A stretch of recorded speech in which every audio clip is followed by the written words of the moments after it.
GLP-1 medications absolutely work after 65, and that's not the controversy. The real question is this: can you lose weight and slowly lose strength at the same time? Because after 65, strength is not cosmetic, it's functional. And that distinction changes everything.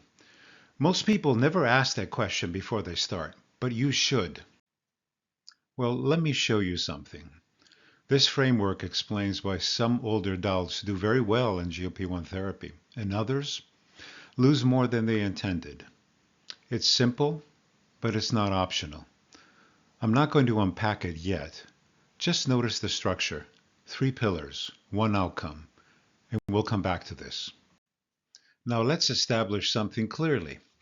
Across randomized trials and pooled analyses, GLP-1 therapy produces meaningful weight loss in adults over 65. When older adults are compared with younger adults, the response is remarkably similar. Age alone does not blunt effectiveness. Blood sugar improves, cardiometabolic markers improve.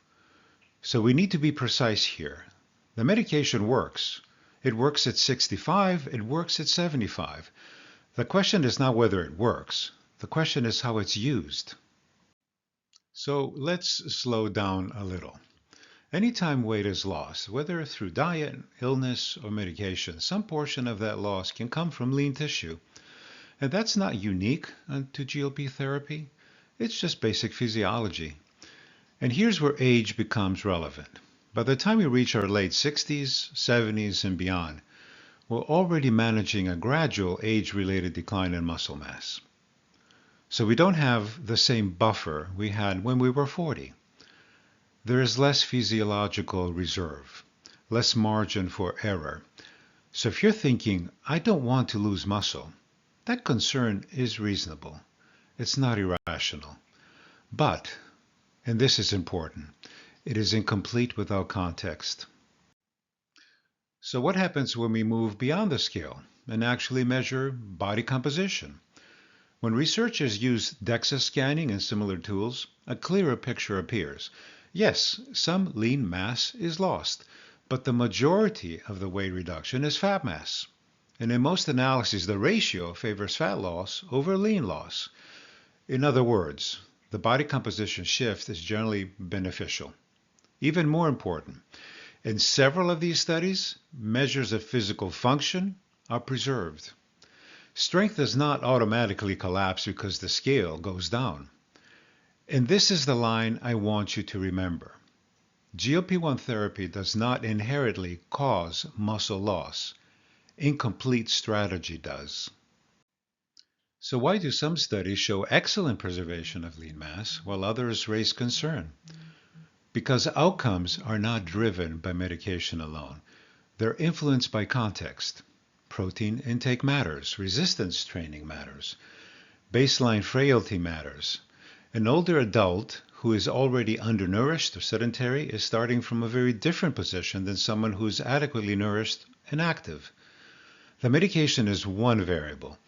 The environment in which it operates is another. So when results differ, it's not randomness. It's physiology responding to different inputs. And that brings us back to the framework. Now we come back to the framework. Just look at it for a moment. 3 pillars, 1 outcome. GLP-1 therapy at the top, protein sufficiency, resistance training. And in the center, preserved function. This is not a weight loss triangle, it's a function preservation model. And after 65, that distinction matters. Okay, so let's unpack this. Think of this framework like a 3-legged stool. Each leg carries weight. Take one away, and you don't get a gentle wobble. You get a very quick lesson in gravity. I'm not recommending that experiment. GLP-1 therapy reduces appetite and metabolic noise. Protein provides the raw material your muscles need. Resistance training tells your body to keep that muscle. Remove one leg, and the system destabilizes. Keep all three and weight loss becomes controlled rather than costly. So what does it look like to keep all three legs in place? First, protein. During weight loss, protein needs do not decrease. For many older adults, a defensible range is roughly 1.2 to 1.6 grams per kilogram per day, which translates to about 0.5 to 0.7 grams per pound per day. Not extreme, not excessive, intentional. And distribution matters. Muscle responds to stimulation at each meal. Now, resistance training. This does not mean heavy lifting or gym culture. It means consistent muscle signal. 2 to 3 sessions weekly is often sufficient to preserve strength and function. Low volume is effective. You're not trying to become someone new. You're protecting what you already have. Protein supplies material. Training supplies signal. GLP-1 therapy reduces metabolic noise. And this is how the stool remains stable. So let me leave you with this. If you're on a GLP-1 medication or thinking about starting one, you're not weak, you're not failing, you're using a tool, and tools can be used wisely. After 65, the goal is not simply a lower number in the scale. It's preserve function, strength, mobility, steadiness, independence. You can lose weight and protect your strength, but it requires intention. Keep all three legs of the stool in place and give your body what it needs to remain capable. If this conversation brought you clarity, consider sharing it with someone who needs reassurance more than fear.